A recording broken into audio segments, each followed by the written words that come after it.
Kapapasok lang po na balita, nagkansela na rin ang klase ang bayan ng Montalban sa Rizal.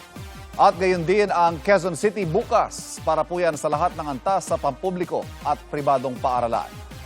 Sa Batangas po, isang lalaki nasawi matapos makuryente sa isang poste ng ilaw. Yan at iba pang epekto ng habagat sa probinsya sa pagtutok ni Darlene Kai.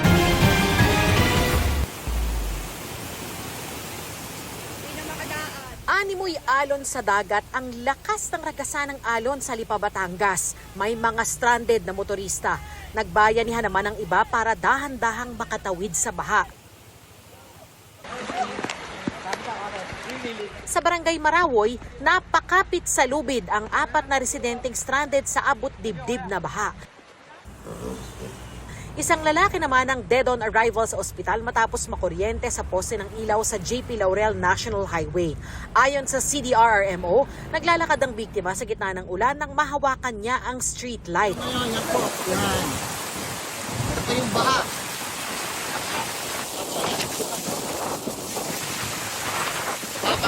Mistulang dagat din dahil sa bahang isang kalsada sa Mabini, Batangas.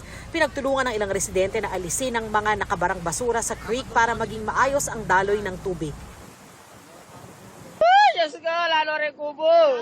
Isinara muna sa publiko ang riverside attraction na ito sa Florida Blanca, Pampanga nang umalsa ang maputik na ilog. Nalubog ang mga kubo at halos matangay na. Sa bayan ng Santo Tomas, abot binti ang baha sa Barangay San Matias. Hanggang tuhod naman na baha ang bumungad sa Santo Niño Parish sa lungsod ng San Fernando. Inilikas sa mga otoridad sa Nueva Ecija ang mga pamilyang apektado ng baha dahil sa patuloy na pag-ulan, nakamonitor at nakahanda ang mga search and rescue teams sakaling kailanganin ito. Inilikas din ang mga residente na naninirahan malapit sa ilog sa San Antonio, Quezon dahil sa pag-apaw nito. Patuloy ang monitoring ng mga otoridad sa ilog at spillway sa lugar. Sa kabila naman ng taas ng baha at sama ng panahon, dahan-dahang binuhat at isinakay sa styrofoam na ginawang bangka ang kabaong na ito sa Binyan, Laguna para maihatid sa karo. Darlene Kai, Nakatutok, 24 Oras. Mga kapuso, habagat pa rin po ang nakakapekto sa Luzon at ilang lugar sa Visayas. Nagpapaulan yan sa Ilocos Region, Cordillera Administrative Region, Central Luzon at Mimaropa. Gayon din sa Metro Manila, ilang probinsya sa Cagayan Valley, Calabarzon, Western Visayas, Negros Island Region at natitirang bahagi ng Luzon. Nagpapaulan naman ang trough o buntot ng Tropical Cyclone Dolphin sa Batanes. Localized thunderstorms naman ang nararanasan sa natitirang bahagi ng bansa. Base sa rainfall forecast ng Metro Weather, posible ang light to intense rains bukas sa ilang bahagi ng Ilocos Region, Central Luzon, Mimaropa at Cagayan Valley.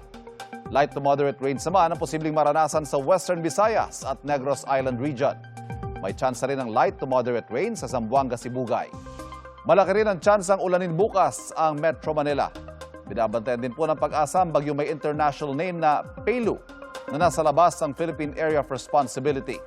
Ay sa Pag-asa, nasa 2,200 kilometers silangan ng extreme northern Luzon. Mababa ang chance na itong pumasok sa loob ng PAR at makaapekto sa bansa. Pero sa mga susunod na araw, posibleng hilahin nito ang habagat na patuloy na umiiral sa malaking bahagi ng bansa. Lubog po sa baha ang ilang lugar sa Cavite dahil sa habagat. At sa Kawit, buwis buhay ang pagsagip sa isang bata sa gitna ng matinding baha.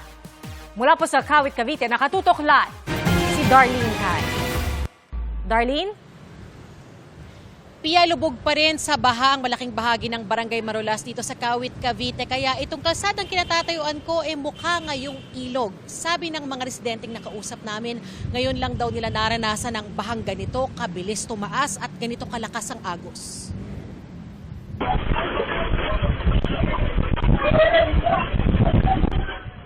Sa kasagsagan ng malakas na ulan kagabi sa Kawit, Cavite, nag-ala Spider-Man ang mga lalaking ito para masagip ang batang lalaki mula sa lagpas-taong baha. Ayon sa uploader, sa sobrang lakas ng agos, hindi kayang tawirin ng baha kahit may lubid. Ang Centennial Bypass Road patungong Kawit, hindi na maaninag dahil sa baha. Kinaumagahan, mataas pa rin ang level ng tubig at malakas ang agos. Sinuong yan ni Jandal para kumuha ng damit ng kanyang pamilya na lumikas na sa evacuation center. Hindi siya makalikas dahil kailangang may magbantay ng kanilang bahay. Nakakatakot. Bakit? Ang lakas po ng agos dito, hindi po makabalik doon agad. Kailangan po umawak sa tali. Ang pamilya ng senior citizen na si Boy sa second floor ng kanilang bahay muna nananatili. Ilang araw na silang hindi nakakapasok sa trabaho kaya problema ang kawalan ng kita at sapat na makakain.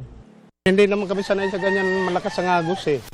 Nagkaroon man lang ng kunting tulong sa amin dito.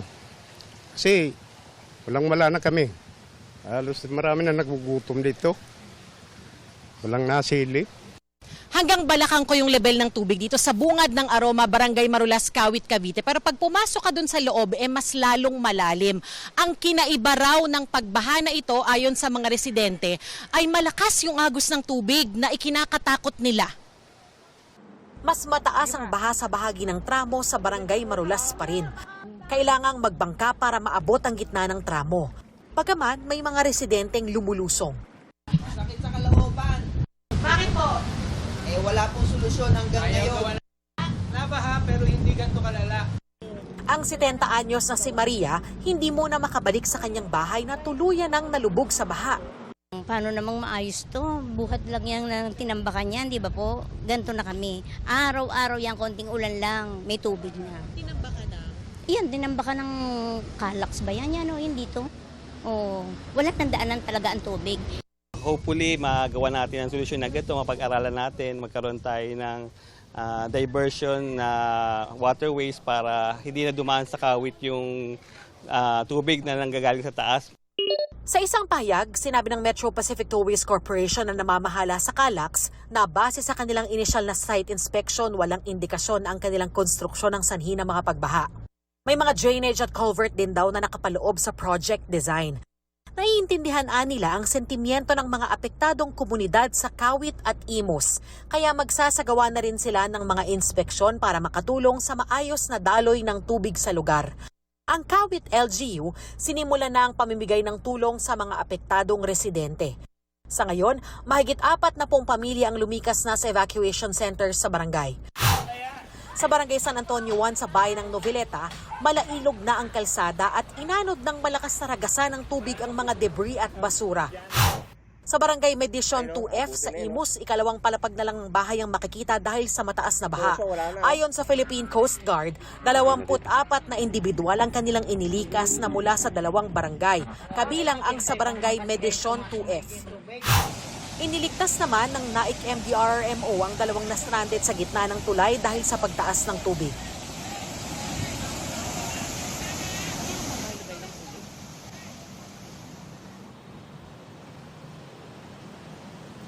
Pia, higit 4 na oras nang hindi umuulan dito sa Kawit, Cavite. Kaya bahagyan ang bumaba yung level ng tubig pero nananatiling naka-alerto ang mga kauni ng lokal na pamahalaan. Yan ang latest mula dito sa Kawit, Cavite. Balik sa iyo, Pia. Darlene, mag-ingat kayo at maraming salamat. Si Darlene Caipo nag-uulat live mula sa Kawit, Cavite.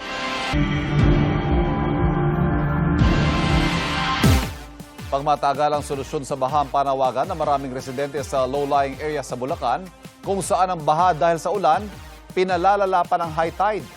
Mula sa Marilao, Bulacan, nakatutok live si Jamie Santos. Jamie.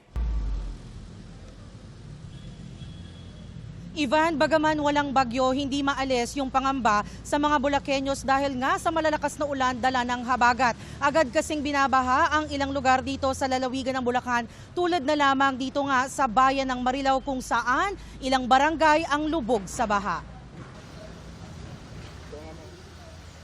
Araw ng linggo pero kanselado ang ilang misa sa St. Michael the Archangel Parish sa Marilao. Sa Barangay Poblasyon hanggang tuhod o kaya'y hita ang baha. Hinarangan na ang ilang bahagi ng kalsada para hindi lumusong ang mga motorista. Sa katabing barangay Nagbalon, binti hanggang hita naman ang baha. Pero kahit mataas ang tubig, ilang residente ang lumusong para makabili ng kanilang mga kailangan. Malaki po perwisyo Kasi nga po, hindi makasakay ng tricycle. Oo, mahirap pong kumilo. Sana po mabigyan din ng pansin po yung kalsada. yung mga taong nakatira din dito. Hindi naman madaanan ng sitio Makayban Bridge sa bayan ng Santa Maria. Sa taas at lakas ng agos ng tubig sa ilog, hindi na halos makita ang mismong tulay. Nagsilikas na ang ilang residenteng nakatira sa gilid ng ilog.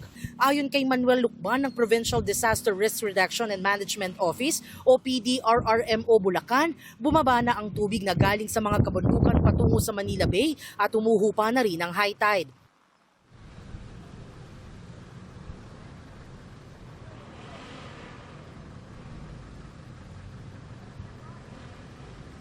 Ivan, sinuspindi na ni Bulacan Governor Daniel Fernando ang klase sa pampubliko at pribadong paaralan sa buong lalawigan bukas dahil nga sa sama ng panahon at dahil walang pasok. Paalala ng PDRRMO ng Bulacan sa mga magulang, bantayan ang kanilang mga anak at huwag silang payagang maligo o maglaro sa mga ilog at iba pang waterways dahil kahit bumaba na ang tubig sa ilang lugar, inaasahan pa rin ang pag-ulan at pagtaas ng tubig sa mga susunod na oras. At yan ang latest mula rito sa Marilao, Bulacan. Balik sa iyo, Ivan. Ingat kayo at maraming salamat, Jamie Santos. Mahigit 500 residente sa Las Piñas ang inilikas dahil sa lagpastaong baha. At nakatutok doon live, si Bea Pinla. Bea? Pia, wala ng ulan. Kanina sumikat pa ang araw dito sa Parañaque City at pati na rin sa Las Piñas City. Pero kagabi, bangungot na baha ang naminsala, lalo na sa mga naninirahan malapit sa creek. Hindi pinatulog ng rumaragasang baha ang maraming taga-barangay Talon 3, Las Piñas kagabi. Lumusong ang mga rescuer para ilikas ang halos 200 pamilya o mahigit 500 tao. Ang bahay ng person with disability na si Edita, katabi lang ng creek. Kaya matapos ang malakas na ulan kagabi, nalubog sila sa lagpastaong baha. Pero lagi po itong...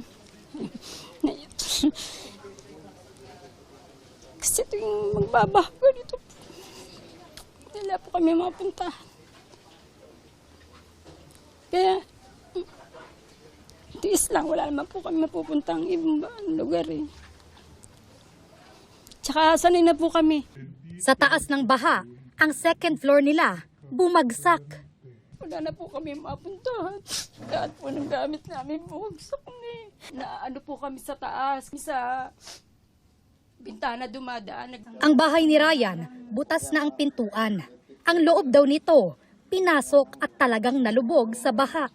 Masakit po kasi siyempre nagpapakahirap tayo, nagpapagod tayo para magkaroon tayo ng mga materialis na ganito, para may taguyod natin yung mga pangailangan ng anak natin. Tapos sa isang iglap, isang gabi lang, wala na kagad lahat.